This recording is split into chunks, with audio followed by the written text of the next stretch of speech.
ACL tears have been plaguing women's football for a while now, with over 25 of the top female players missing from the 2023 FIFA Women's World Cup because of ACL tears. Leah Williamson, Katie Rood, Vivianne Miedema, Janine Becky, Marie Antoinette Katoto, and more.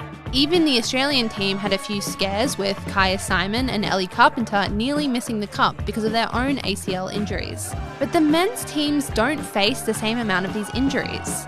So why is women's football so plagued by the ACL tear?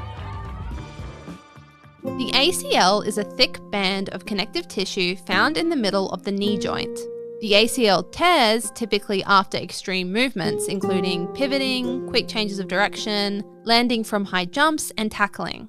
Women are 7 times more likely to rupture their ACL than men, and once it's torn, the likelihood that it will tear again rises significantly.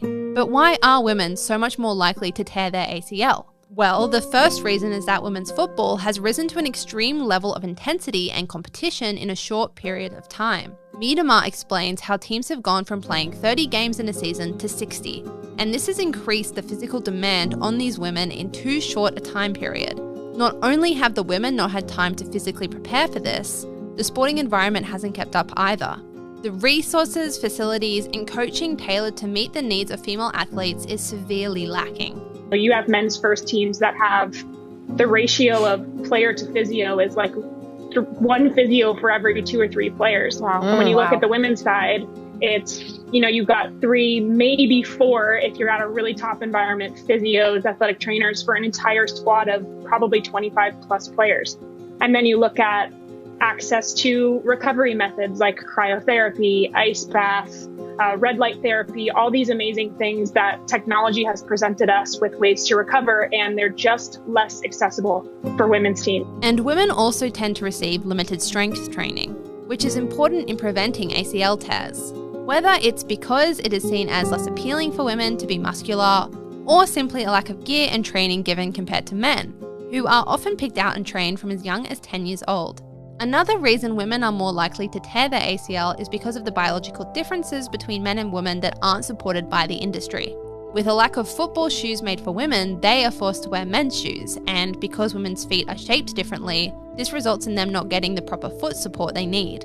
Only recently have manufacturers started making boots for women at all. There is also the theory that estrogen released during menstruation interferes with the collagen in joints, creating looser, less stable joints. However, we still need a lot more research into these biological differences and their effect on women athletes. So, in order to prevent the amount of ACL tears, there needs to be a lot more research done. There also needs to be access to the same level of resources and support that the men's teams get. And overload and fatigue should be avoided with more time focused on strengthening at the gym. American footballer Kristen Press said that, "If this happened on the men's side, we would have immediately seen a reaction of, how are we going to solve this and figure this out and make sure that these players are going to be available at the biggest moments of their career?" It seems as if people haven't wanted to invest any sort of time or effort into making sure women athletes are taken care of because they are seen as less of an asset.